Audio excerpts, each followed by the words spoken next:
Hello friends, good afternoon. Welcome to Stella's kitchen. So ನನ್ನ ಚಾನಲಲ್ಲಿ ಇವತ್ತು ನಾನು ಕ್ರ್ಯಾಬ್ ಗ್ರೇವಿ ಮಾಡ್ತಿದ್ದೀನಿ. ಕ್ರ್ಯಾಬ್ ಗ್ರೇವಿಗೆ ನಾನಿಲ್ಲಿ ಕ್ರ್ಯಾಬ್ನ ಬಂದ್ಬಿಟ್ಟು ಅರ್ಶಿನದ ಪುಡಿ ಮತ್ತು ಉಪ್ಪು ಹಾಕಿ ತೊಳೆದಿಟ್ಕೊಂಡಿದ್ದೀನಿ. ಮತ್ತು ಇನ್ನೊಂದು ಸ್ವಲ್ಪ ನೆನೆ ಹಾಕ್ಬಿಟ್ಟಿದ್ದೀನಿ. ಮತ್ತು ಇಲ್ಲಿ ನಾನು 4 ಆನಿಯನ್ ತೊಗೊಂಡಿದ್ದೀನಿ ಮತ್ತು ಒಂದು 5 ಟೊಮ್ಯಾಟೊ ತೊಗೊಂಡಿದ್ದೀನಿ. ಸಣ್ಣದಾಗಿ ಹಚ್ಚಿಟ್ಕೊಂಡಿದ್ದೀನಿ. ಸೊ ಕಡಾಯಿ ಇಟ್ಟಿದ್ದೀನಿ. ಕಡಾಯಿ ಹೀಟ್ ಆದ ನಂತರ ನಾನಿಲ್ಲಿ 7 to 8 ಟೇಬಲ್ ಸ್ಪೂನ್ ಆಯಿಲ್ ತೊಗೊಂಡಿದ್ದೀನಿ. ಮತ್ತು ಒಂದು 4 ಹಸಿಮೆಣಸಿನ್ಕಾಯಿ, ಒಂದು ಕೈ ಹಿಡಿಯಷ್ಟು ಕರಿಬೇವು ಸೊಪ್ಪು ಮತ್ತು ಕಟ್ ಮಾಡಿರೋಂತಹ ಈರುಳ್ಳಿನ ಹಾಕ್ಕೊಳ್ತಾ ಇದ್ದೀನಿ. ಹಾಕ್ಕೊಂಡು ಚೆನ್ನಾಗಿ ಫ್ರೈ ಮಾಡ್ಕೊಳ್ತಾ ಇದ್ದೀನಿ ನಾನಿಲ್ಲಿ. ಸೊ ಇದು ಕ್ರ್ಯಾಬ್ ಮಾಡಿಬಿಟ್ಟು ನಾನು ಹತ್ತಿರ ಒಂದು 5 months ಆಗಿರುತ್ತೆ ನಾನು ಮಾಡಿ. ಸೊ ಈಗ ಫ್ರೆಶ್ ಆಗಿತ್ತು ಅಂತ ಹೇಳ್ಬಿಟ್ಟು ನಾನು ತೊಗೊಂಡೆ.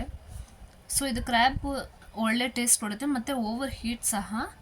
ಸೊ ಅದು ಕೋಲ್ಡ್ ಆಗಿರೋ ಟೈಮಲ್ಲಿ ಅಥವಾ ಜ್ವರ ಟೈಮಲ್ಲಿ ನಾವು ಕ್ರ್ಯಾಬ್ ತಿಂದರೆ ಶೀತ ಎಲ್ಲ ಖಂಡಿತ ಕಮ್ಮಿ ಆಗುತ್ತೆ.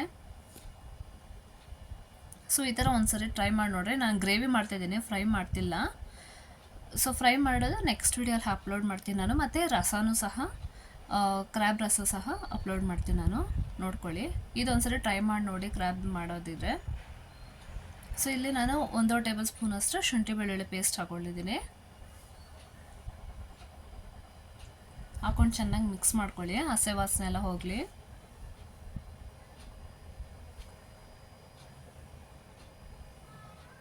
ಸೊ ನಾನು ಕ್ರ್ಯಾಬ್ ಗ್ರೇವಿ ಹೀಗೆ ಮಾಡೋದು. ಸೊ ನೀವೆಲ್ಲ ಹೇಗೆ ಮಾಡ್ತೀರಂತ ನಂಗೆ ಗೊತ್ತಿಲ್ಲ, ಬಟ್ ನನ್ನ ಮನೆಯ ಸ್ಟೈಲಲ್ಲಿ ನಾನು ಮಾಡ್ತಿದ್ದೀನಿ. ಇದೊಂದು ಸರಿ ಟ್ರೈ ಮಾಡಿ ನೋಡಿ.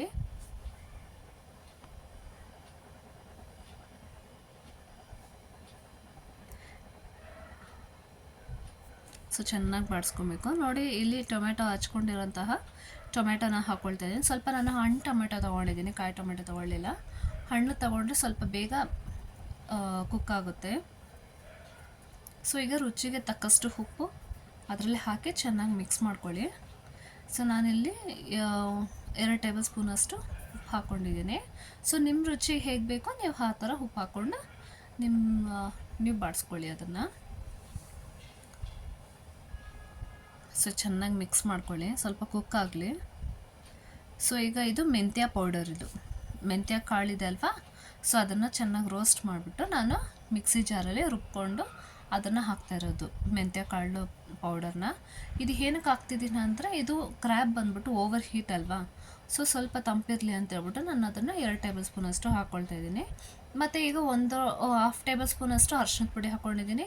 ಮತ್ತು 1 ಟೇಬಲ್ ಸ್ಪೂನಷ್ಟು ಖಾರದ ಪುಡಿ ಹಾಕ್ಕೊಳ್ತಾ ಇದ್ದೀನಿ. ಮತ್ತು 1 ಟೇಬಲ್ ಸ್ಪೂನಷ್ಟು ಜೀರಿಗೆ ಪುಡಿ ಹಾಕ್ಕೊಳ್ತಾ ಇದ್ದೀನಿ. ಮತ್ತು 1 ಟೇಬಲ್ ಸ್ಪೂನಷ್ಟು ಪೆಪ್ಪರ್ ಪೌಡರ್ ಹಾಕ್ಕೊಳ್ತಾ ಇದ್ದೀನಿ. ಇದಾದಮೇಲೆ ನಾನು ಇಲ್ಲಿ ಇದು ರೆಡ್ ಚಿಲ್ಲಿ ಪೌಡರ್ ಹಾಕ್ಕೊಳ್ತಾ ಇದ್ದೀನಿ. ಇದು ಆಪ್ಷನಲ್, ನಿಮಗೆ ಬೇಕಾದರೆ ನೀವು ಯೂಸ್ ಮಾಡ್ಕೊಬೋದು, ಇಲ್ಲಾಂದರೆ ಸ್ಕಿಪ್ ಮಾಡ್ಕೊಳ್ಳಿ. ನಾನು ಇದು ಕಲರ್ಗೋಸ್ಕರ ನಾನು ರೆಡ್ ಚಿಲ್ಲಿ ಪೌಡರ್ನ ಆ್ಯಡ್ ಮಾಡ್ಕೊಳ್ತಾ ಇದ್ದೀನಿ, 1 ಟೇಬಲ್ ಸ್ಪೂನ್. ಸೊ ಹಾಕ್ಕೊಂಡು ಮಿಕ್ಸ್ ಮಾಡ್ಕೊಳ್ಳಿ. ಮತ್ತು 1 ಟೇಬಲ್ ಸ್ಪೂನಷ್ಟು ಧನಿಯಾ ಪುಡಿ ಹಾಕ್ಕೊಳ್ಳಿ. ಮತ್ತು ಫಿಶ್ ಫ್ರೈ ಮಸಾಲ, ಸೊ ಇದು ನಾನು ಆಚೆ ಬ್ರ್ಯಾಂಡ್ ತೊಗೊಂಡಿದ್ದೀನಿ. ನೀವು ಯಾವ ಬ್ರ್ಯಾಂಡ್ ಬೇಕಾದರೂ ನೀವು ತಗೊಳ್ಳಿ. ಇದು ನಾವು ಏನಕ್ಕೆ ಇದು ಫಿಶ್ ಫ್ರೈ ಮಸಾಲ ಯೂಸ್ ಮಾಡ್ತಿದ್ದೀನಿ ಅಂದರೆ, ಇದು ಸೀ ಫುಡ್ ಅಲ್ವಾ. ಸೊ ನಾನು ಫಿಶ್ ಕರಿದ ಮಸಾಲ ಮಾತ್ರ ಯೂಸ್ ಮಾಡ್ಕೊಳ್ತಾಯಿದ್ದೀನಿ. ನಾನು ಇದರಲ್ಲಿ ಚಿಕನ್ ಮಸಾಲೆನೇ ಆಗಲಿ, ಗರಂ ಮಸಾಲೆನೇ ಆಗಲಿ, ಅಥವಾ ಮಟನ್ ಮಸಾಲೆನೇ ಆಗಲಿ, ನಾನು ಯಾವುದೂ ಯೂಸ್ ಮಾಡ್ತಾಯಿಲ್ಲ ಇಲ್ಲಿ. ಸೊ ಬೇರೆ ಫಿಶ್ ಫ್ರೈ ಮಸಾಲ ಮಾತ್ರ ಯೂಸ್ ಮಾಡ್ಕೊಳ್ತಾಯಿದ್ದೀನಿ ನಾನು. ಆಮೇಲೆ ಇಲ್ಲಿ ಯೂಸ್ ಮಾಡಿದ ನಂತರ ಮಿಕ್ಸ್ ಆಗಿದ ತಕ್ಷಣ 1 ಚೊಂಬಷ್ಟು ನೀರು, ಚಿಕ್ಕ ಚೊಂಬಷ್ಟು ನೀರು ಹಾಕ್ಕೊಳ್ಳಿ. ಸೊ ನಾನಿಲ್ಲಿ ಬಂದ್ಬಿಟ್ಟು 1 kg ಅಷ್ಟು ಕ್ರ್ಯಾಬ್ ತೊಗೊಂಡಿದ್ದೀನಿ. ಸೊ ಈಗ ಅದು ನೀರು ಹಾಕಿದ್ದಾದ್ಮೇಲೆ ಒಂದು ಸ್ವಲ್ಪ ಮಿಕ್ಸ್ ಮಾಡಿಬಿಟ್ಟು ಆ ಕ್ರ್ಯಾಬ್ನ ಬೇಯಕ್ಕೆ ಹಾಕ್ಕೊಂಬಿಡಿ. ಹಾಕ್ಕೊಂಡು ಮಿಕ್ಸ್ ಮಾಡಿಕೊಂಡು ಒಂದು ಸ್ವಲ್ಪ ಹೊತ್ತು ತಟ್ಟೆಲ್ಲ ಹಾಕಿ ಮುಚ್ಚಿಡಿ, ಒಂದು 10 ನಿಮಿಷ.